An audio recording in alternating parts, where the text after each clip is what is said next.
Welcome to MTN Outdoors.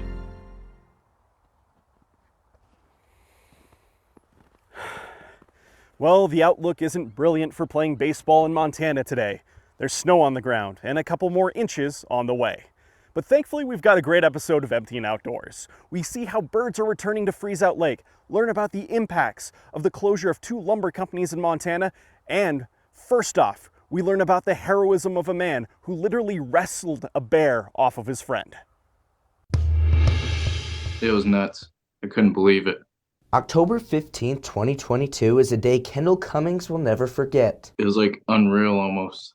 I don't know. It was just so crazy. It's the day Cummings and 3 college wrestling teammates were shed hunting in the Shoshone National Forest. A beautiful Saturday in the great outdoors that took a terrifying turn when a grizzly bear attacked 21-year-old Brady Lowry. Eventually, I jumped down there and grabbed the bear and pulled it off of Brady, and then the bear started attacking me. Cummings and Lowry both suffered serious injuries. There wasn't like a whole lot of thought or anything. It just kind of happened. But miraculously, both men have since recovered, even returning to the wrestling mats just 6 months after the attack. It was awesome. I'm super grateful. It's been awesome watching Brady do what he did. He's actually an All-American. That was sweet. And their miraculous story isn't over yet. On Monday, Cummings was awarded the Carnegie Hero Award, considered the highest civilian honor for heroism in the continent. It recognizes those who risk their own lives to save another. Cummings, who will receive a medal along with a sizable financial grant, was one of 17 to be awarded the honor this year. I thought it was pretty crazy even that I was being considered. While he still doesn't view himself as a hero, Cummings is hopeful this recognition can inspire others. It feels good to know that people recognize that it was a good thing, and kind of hopefully maybe motivate some people to kind of do the same one day. In Billings, Charlie Kleps, MTN News. Now it's going to be a little while before it warms up fully here in the state, but migratory birds have already gotten back into the area, and Freeze-Out Lake is one of the best places to see that, as our own James Rollin reports.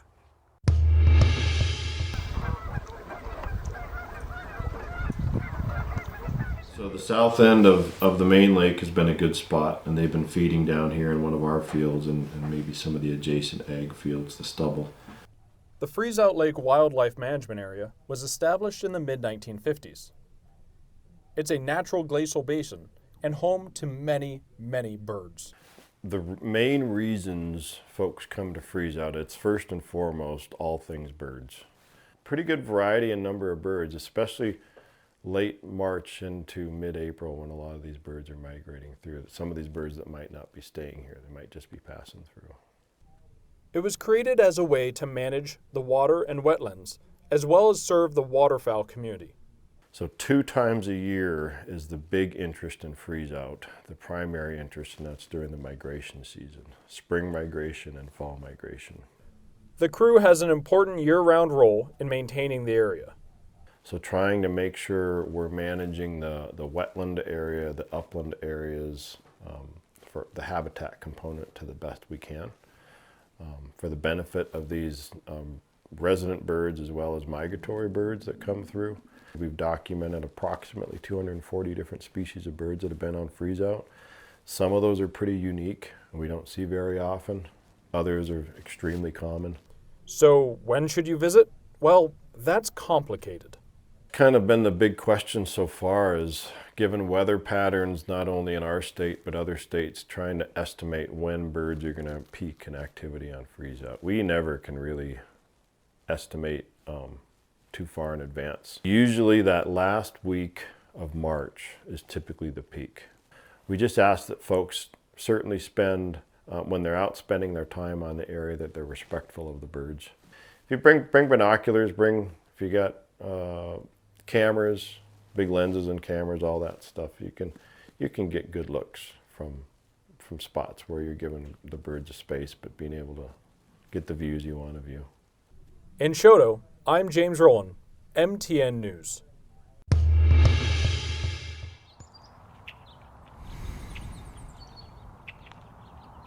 Serenity. It helps us to slow down, to take a step away from our busy lives and to connect with a bigger thing than just the things that we do every day. Easily found at Billings, Montana's Audubon Center. It's our ponds and the birds. We have a lot of wildlife.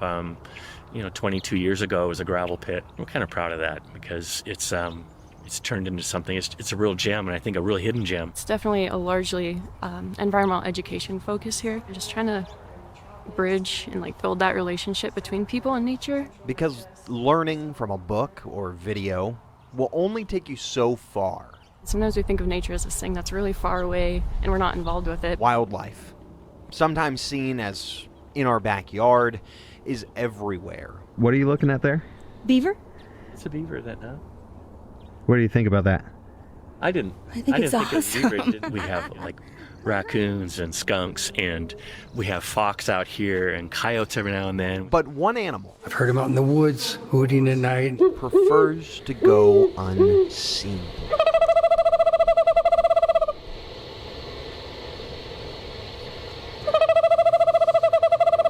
We call it the owl prowl. We're gonna go out and play some eastern screech owl morning calls and try to see if we can find any owls while we're out walking around. With a little stillness, a little silence, and a lot of patience. You'll notice unseen doesn't imply unheard. 15 documented species of owls, staples of Montana's outdoors, their whistles, hisses, shrieks, signatures of our concealed birds of prey. Unfortunately, it got a little bit dark, so we couldn't really get many good photographs. This is an incredible animal. Marcus Kakova, MTN News.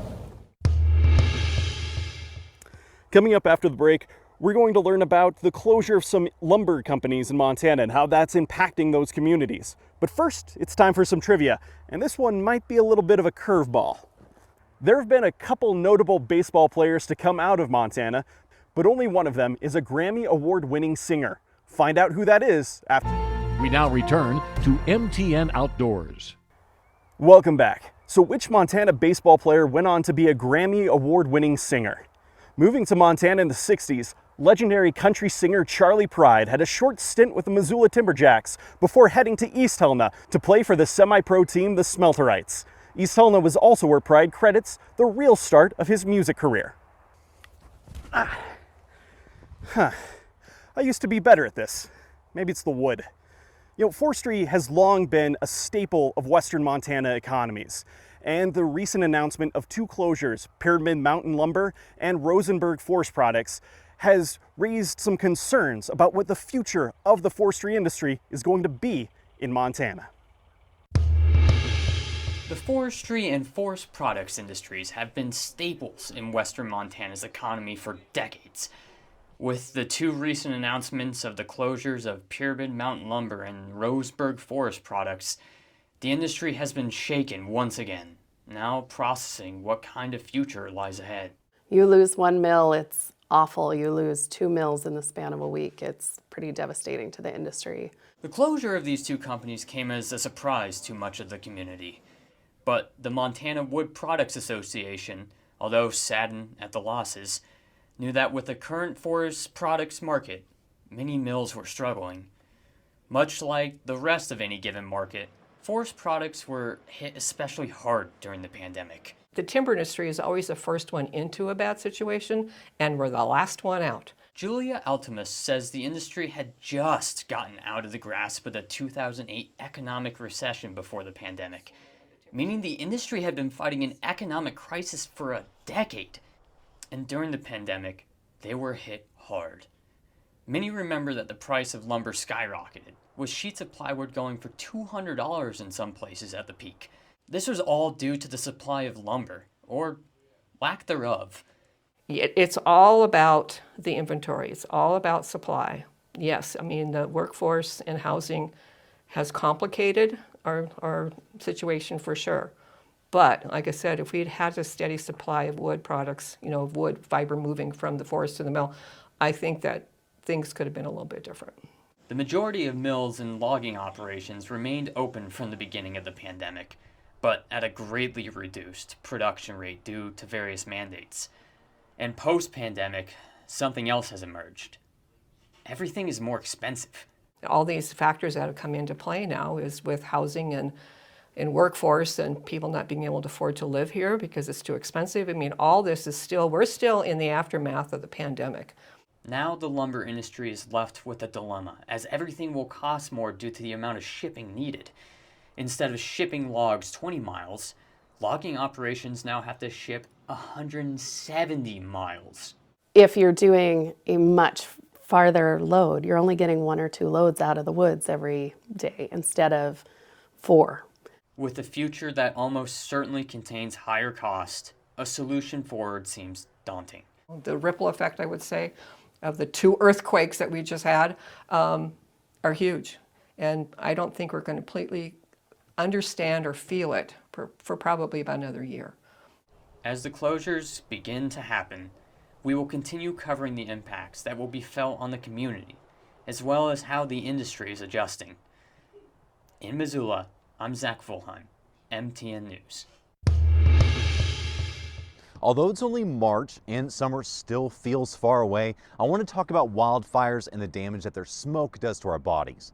The science says that there is no safe amount of smoke, but thankfully we have some good news to share today. The Environmental Protection Agency has agreed to give several Montana groups funds that total more than $3 million to improve wildfire smoke awareness. Those groups met Thursday in Missoula to talk about what that funding could mean for the state. To think about all of our neighbors is just really appreciate that. $600,000 of that funding will go towards the Montana Department of Public Health and Human Services, primarily to fund research into how to best keep the air clean. So we're hoping that this funding can create some more of those clean indoor air spaces, but then also increase awareness for folks to take those proactive steps to protect their health in their own home as well. BJ Basupiak manages the asthma program for MDPHHS and said meetings like this help local partnerships to grow. I think we're grateful that we can be part of this work and help support the work at the local level. There's just still lots to do, even though we've come a long way. The roundtable discussion lasted around an hour with officials with the EPA, Missoula Public Health, Climate Smart Missoula, and the University of Montana adding their ideas about how to best use the money. The ability of a jurisdiction to protect its people is really dependent on the funding source that it has for these activities. As the planet warms, communities in Montana will need to develop plans for resiliency, especially for the most vulnerable members of their communities. EPA Region 8 Administrator Casey Becker says Montanans should celebrate this investment as a step towards that goal. How can you argue against cleaner air? We know that wildfires are going to continue. We know that they have an impact to public health. And so the more that we can do to educate people about what they can do in their own homes, in their own towns, to be safe from wildfire impacts is really important. These organization leaders told me that this money will begin to be used in projects right away. And if you'd like to know more about how you can protect yourself from wildfire smoke, I'll have links you should check out on our website. In Missoula, James Dobson, MTN News. Across regions of Montana typically blanketed in snow, unusually dry conditions have persisted. And all things considered, we've seen a dry winter. And what that could mean for the spring ahead has many concerned. November, December, and the first half of January turned out to be very dry. On February 1st, which is about the halfway point through winter, 92 of our snow-tell sites that measure precipitation were either at their record driest or their second record driest. So we developed a significant deficit. As of now, the precipitation in north central Montana is 30% below normal. Meteorologists have attributed the atypical weather patterns to a number of things, including the shift of climate patterns in El Nino. We've talked about it before, but what does a weather pattern in El Nino mean? In simple terms, it means the warming of the Pacific Ocean, which produces warmer winters and less precipitation to the forecast, which is why we saw such an unusually dry winter this year. It's going to be difficult to achieve everything we want to achieve in terms of replenishing if we're going to have below normal precipitation. The bit of precipitation we have received has brought some reprieve, but not enough. The question now is, will the precipitation this May and June be enough to get us back around average before the dry months? The answer is probably not. So we're going to have a few systems and improve it a little bit, but the odds of us getting back the deficit that we're in of 30% is most likely not going to happen. All hope isn't completely gone for next winter's precipitation. If we can make it through November without being significantly below normal, we have a reasonable chance that next winter at least have normal to, if not above normal precipitation. At least statistically showing there's an 80% chance of that occurring. Next year's winter in La Nina will promote a wetter and colder season, which will aid recovery from what's gearing up to be a hot and dry summer. Hope for the future still remains strong. In Cascade County, Brianna Juneau, MTN News. Coming up after the break, we learn more about some solar scams that are being targeted here in Montana. And we learn about how Rally Cross has been rumbling through Cascade County. We now return to MTN Outdoors. Once again, the pitcher let that leathery sphere flew. That ain't my style, but unfortunately I think that makes strike two. I should really take this more seriously. We could use a rally right now. But speaking of rallies, a rally of a different kind rumbled through Cascade County, as MTN's James Rollin reports. I've got a little bit of helmet hair today after doing this. SCCA Rallycross.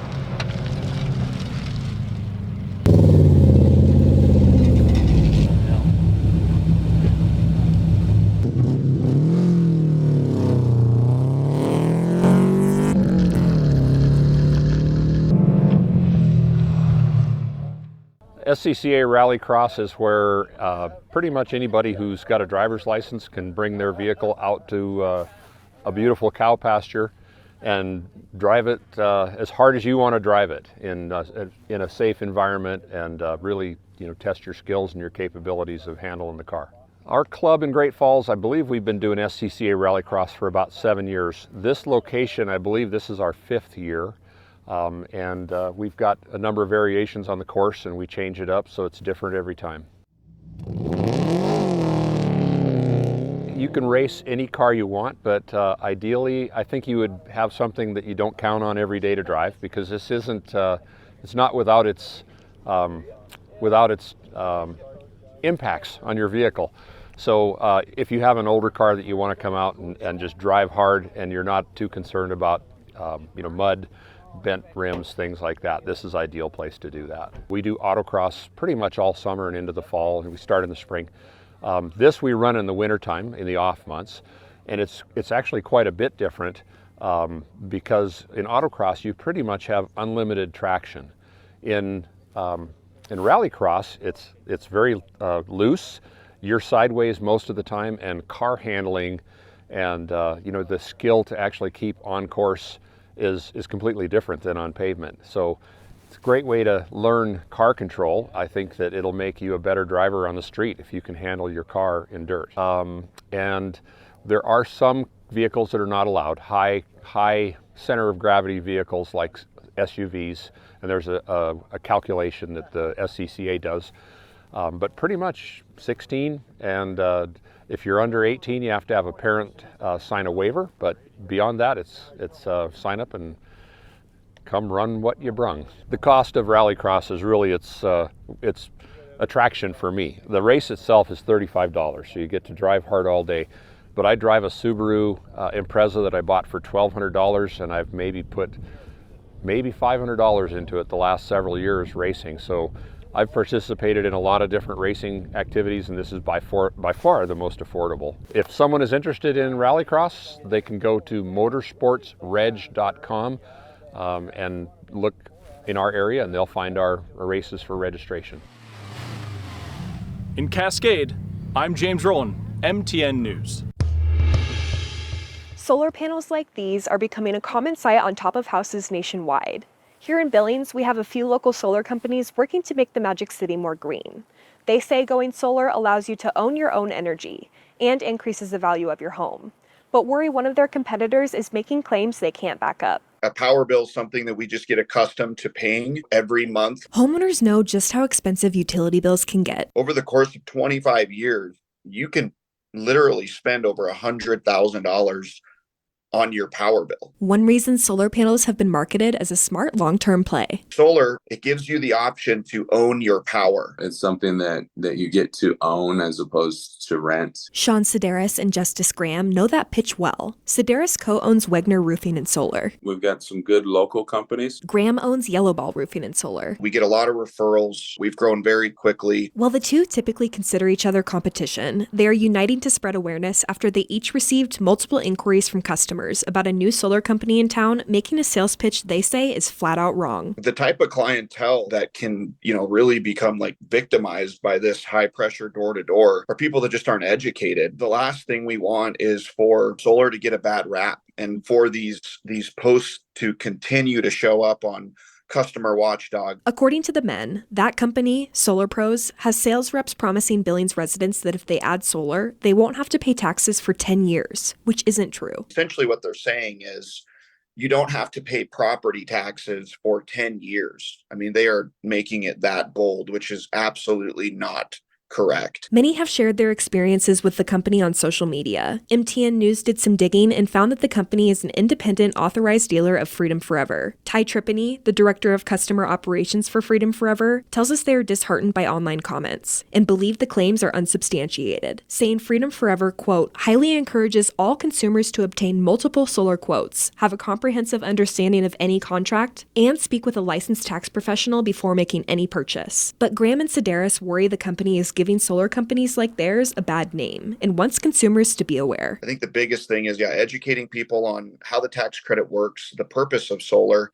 and just be aware. I'm not mad at competition at all. It's just making sure that people know that you've got two great local options and then just get educated, right? And if it sounds too good to be true, it probably is. In Billings, Kelsey Boggs, MTN News. Thanks for joining us on MTN Outdoors, but first, let's wrap up this game. I tighten my grip and focus my stare, and with a mighty crack, the ball sails through the air. Somewhere the sun is shining, and people are cheering on their baseball teams to win. But there's no such luck here in Montana. For the time being, at least, we're snowed in. I gotta go get that ball now.